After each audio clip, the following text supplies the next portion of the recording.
Good morning. Shri Nandishwar विद्यालय द्वारा संचालित ऑनलाइन क्लासेस में आपका स्वागत है। आज हम कक्षा 12 का विषय रसायन अध्याय 4 रासायनिक बलगतकी पढ़ेंगे। तो पहले रासायनिक बलगतकी कहते किसे हैं, इसकी डेफिनेशन क्या है, मतलब अपन यही अध्याय का नाम क्यों रखा गया है, इस आधार पर अपन बात स्टार्ट करते हैं। तो रासायनिक बलगतकी यानी कि रसायन विज्ञान की वह शाखा जिसके अंतर्गत जो रासायनिक अपक्रिया हैं उनकी क्रिया विधि का अध्ययन करना है। अभिक्रियाएं किस प्रकार क्रिया करती हैं इसके बारे में अध्ययन करना है। यह अध्ययन ही रासायनिक बलगतकी कहलाता है। यानी कि रसायन विज्ञान की वह परिभाषा या रसायन विज्ञान की वह शाखा जिसके अंतर्गत हमें रासायनिक अपक्रियाओं के बारे में, उनकी क्रिया विधि के बारे में अध्ययन करना होता है, रसायन बलगतकी कहलाता है। तो रसायन विज्ञान की शाखाओं के अंतर्गत अभिक्रियाओं को 3 वर्गों में बांटा गया है। सबसे पहले अपन बात करते हैं ताक्षणिक यानी कि तीव्र अपक्रियाएं। यानी कि ताक्षणिक अपक्रियाएं किन्हें कहते हैं, यानी कि तीव्र अपक्रियाएं किन्हें कहते हैं।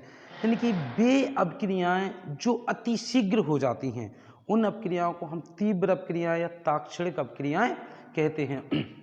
वे अपक्रियाएं जिनके संपूर्ण होने में बहुत ही कम समय लगता है, यानी कि जिनके संपूर्ण होने में मात्र 10⁻⁻16 सेकेंड से भी कम समय लगता है, वे अपक्रियाओं को हम अपन क्या कहते हैं, ताक्षणिक अपक्रियाएं कहते हैं।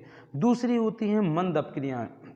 अगर आप चाहो तो उदाहरण ले सकते हैं, जैसे अपन बेरियम क्लोराइड के लिए, बेरियम क्लोराइड में BaCl2 प्लस H2SO4 अगर अपक्रिया करते हैं तो जैसे ही हम बेरियम क्लोराइड को अगर सल्फ्यूरिक अम्ल में डालते हैं तो जल्दी से बेरियम का सल्फेट BaSO4 प्लस HCl तुरंत, तो नीचे जो अपक्षेप प्राप्त होता है बेरियम सल्फेट का, बिल्कुल तुरंत जैसे ही डालते हैं तुरंत ही अपक्षेप बनता जाता है। इसके बाद बात करते हैं अपन मंद अपक्रियाओं की। यानी कि अति मंद अपक्रियाएं कैसी होती हैं, यानी कि वे अपक्रियाएं जिनके संपूर्ण होने में काफ़ी समय लगता है, ऐसी अपक्रियाओं को अपन क्या कहते हैं, मंद अपक्रियाएं कहते हैं। मतलब हजारों साल लग सकते हैं, जैसे भूगर्भ में पेट्रोलियम या कोयला का बनना। तो मंद अपक्रियाएं कहने कहते हैं वे अपक्रियाएं जिनकी संपूर्ण होने में वर्षों का समय लगता है, बहुत अधिक समय लगता है, उन अपक्रियाओं को हम मंद अपक्रियाएं कहते हैं। जैसे एग्जाम्पल हो गया कि भूगर्भ में पेट्रोलियम का बनना या कोयले का बनना।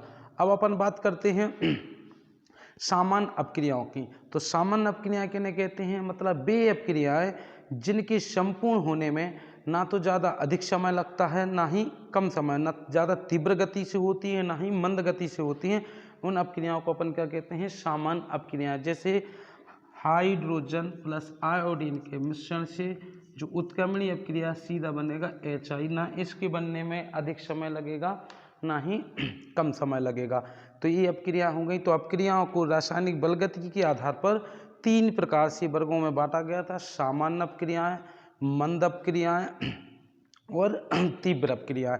अब अपन आ जाते हैं नेक्स्ट पॉइंट, जिसके बोलते हैं अपक्रिया की दर। अपक्रिया की दर किसे कहते हैं, आप एक दिमाग में बात डाल लीजिए। जैसे अपन को दूध से मावा बनाना है, तो दूध से मावा बनाने के लिए आप दूध को क्या करेंगे, गर्म करेंगे। वो गर्म करते जाएंगे, वो जैसे जैसे गर्म करते जाएंगे एक समय ऐसा आएगा कि दूध से जल्दी से मावा बन जाएगा। तो उस समय जब दूध से मावा बनता है उस समय आप ये नहीं देख पाएंगे कि कब बन गया।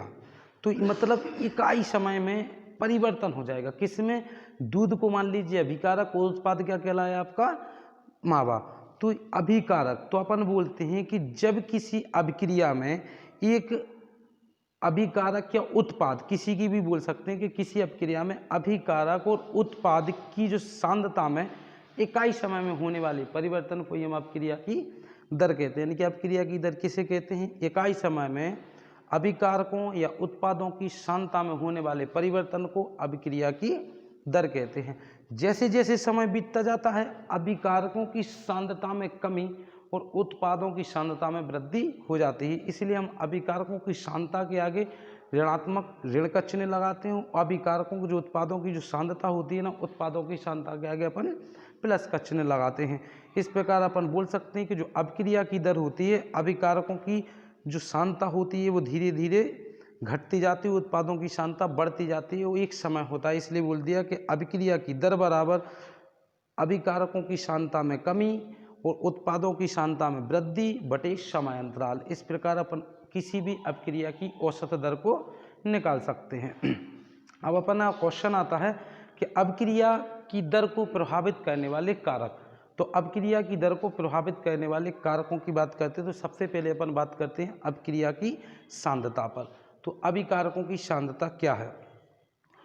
अभिक्रिया में यदि अभिकारकों की सांद्रता अधिक होगी तो उसके उत्पाद बनने की दर भी उतनी ही अधिक होगी। अपन कह सकते हैं कि अभिक्रिया की दर उसकी सांद्रता के समानुपाती होती है, यानी कि सांद्रता जितनी अधिक होगी उतनी ही जल्दी से उत्पाद बनेगा। जैसे एक पतला दूध है, एक गाढ़ा दूध है, तो पतले दूध की सांद्रता कम है और गाढ़े दूध की सांद्रता ज़्यादा है, तो अपन बोल सकते हैं कि किसका जल्दी से मावा बनेगा, जबकि ताप समान होना चाहिए दोनों का, तो गाढ़े दूध का मावा जल्दी बनेगा। तो अपन बोल सकते हैं अभिक्रिया की सांद्रता कि अभिक्रिया की दर सांद्रता के समानुपाती होती है।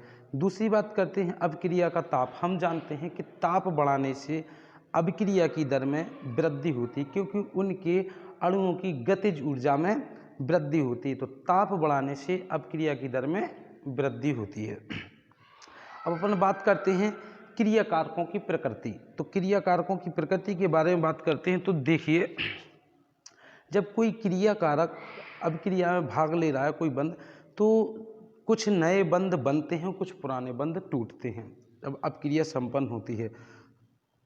तो जिस अभिक्रिया में जितने अधिक बंध टूटेंगे उसकी अभिक्रिया की क्रिया करने की दर उतनी ही कम होगी, और जिस अभिक्रिया में कम बंध टूटेंगे उसकी अभिक्रिया की दर उतनी ही अधिक होगी। जैसे अपन बात करते हैं कि अगर मीथेन का दहन CH4 और NO का दहन नाइट्रिक ऑक्साइड, कार्बन में 4 बंध टूटना है और नाइट्रोजन में 2 बंध टूटना है, तो किसकी अभिक्रिया की दर अधिक होगी?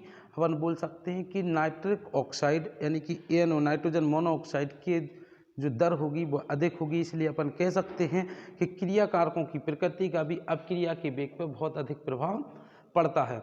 जब किसी भी रासायनिक अभिक्रिया में जितने नए बंध टूटते हैं, जितने अधिक बंध टूटते हैं, उस अभिक्रिया की दर उतनी ही कम, तथा जिस अभिक्रिया में जितने कम बंध टूटते हैं उसकी अभिक्रिया की दर उतनी ही अधिक होती है। अब इसके बाद आते हैं अपन कि क्रिया कारकों का सतह का क्षेत्रफल। अगर आप एक एग्जाम्पल लें तो एक एग्जाम्पल के माध्यम से समझ सकते हैं कि जैसे आप चाय पीते हैं, तो चाय पीते समय आप एक टोस का इस्तेमाल करें, वो टोस चाय में डुबाएंगे तो आप देखेंगे कि चाय में टोस आप खा लेंगे फिर भी चाय बची रहेगी। अगर उसी टोस को आप बारीक टुकड़ों में बांट दें और फिर उस चाय की उस गिलास में डाल दें, तो आप क्या देखेंगे कि चाय पीने योग्य नहीं रहेगी, आपको चम्मच से उसको खाना पड़ेगा। मतलब क्या हो गया, आपने उस टोस को बारीक करके उसकी सतह का क्षेत्रफल बढ़ा दिया, उसका क्षेत्रफल बढ़ गया। इससे यह सिद्ध हो गया कि अभिक्रिया में जो क्रिया कारक पदार्थ होते हैं जितने बारीक चूर्ण में लिए जाएं उनकी क्रिया करने की दर उतनी ही अधिक होती है। अपन बोल सकते हैं कि अर्थात हम कह सकते हैं कि किसी अभिक्रिया की दर उसके क्षेत्रफल पर निर्भर करती है। यदि किसी अभिक्रिया में जो अभिकारक जितने बारीक चूर्ण में लिए जाएं तो अभिक्रिया की दर उतनी ही तीव्र होती है। अब अपन बोलते हैं, मान लीजिए कि किसी अभिक्रिया में दाब का प्रभाव बोल रहा है कि अभिक्रिया की दर दाब से किस प्रकार प्रभावित होती है, तो यह केवल गैसीय अभिक्रियाओं के लिए ही लागू होता है, क्योंकि अभिक्रिया की दर अगर गैसीय अवस्था में है तो दाब बढ़ाने से अभिक्रिया की दर में वृद्धि हो जाती है। तो दाब बढ़ाने से अभिक्रिया की दर में वृद्धि होती है। अब इसके बाद हम आते हैं, एक क्वेश्चन है जिसके अभिक्रिया की दर और दर स्थिरांक में क्या अंतर है। तो देखिए, अभी अपन अभिक्रिया की दर की डेफिनेशन पढ़ चुके थे। क्या लिखा था कि इकाई समय में अभिकारकों की सांद्रता में कमी तथा उत्पाद की सांद्रता में वृद्धि को हम अभिक्रिया की दर कहते हैं। जबकि दर स्थिरांक जो होता है यह दर समीकरण का एक समानुपातिक स्थिरांक होता है। जैसे अपन बोल सकते हैं dx/dt बराबर KA, यह एक अभिक्रिया दर के लिए समीकरण है। तो दर स्थिरांक के लिए समीकरण है। दूसरा अपन पॉइंट बोला कि किसी समय यदि अपक्रिया की दर उस समय अभिकारक के सांद्रण पर निर्भर करती है। जो अपक्रिया की दर है किसी अभिकारक के सांद्रण पर निर्भर करती है, जबकि दर स्थिरांक का मान अभिकारक के सांद्रण पर निर्भर नहीं करता है। अभिक्रिया की जो दर होती है इसकी जो इकाई होती है मोल प्रति लीटर प्रति सेकंड होती है। अभिक्रिया की दर की इकाई जो होती है मोल प्रति लीटर प्रति सेकंड होती है, जबकि दर स्थिरांक अपक्रिया की कोटि पर निर्भर करता है कि जितनी अपक्रिया की कोटि होती है उतनी ही अब दर स्थिरांक का मान भी बढ़ता जाता है। फिर इसके बाद आखिरी को पॉइंट है कि साम्य अवस्था पर अपक्रिया का वेग पश्च अपक्रिया के वेग के बराबर होता है, जबकि दर स्थिरांक जो है साम्यावस्था पर अग्र अपक्रिया का वेग नियतांक व पश्च अपक्रिया के वेग के नियतांक का एक साम्य के स्थिरांक के बराबर होता है। ये आपकी अपक्रिया का दर और दर स्थिरांक में अंतर हो गया। अब इसके बाद आप इतने पॉइंट कर लीजिए और आपको किसी बात की समस्या है तो आप विद्यालय आकर के हमसे संपर्क कर सकते हैं। Thank you.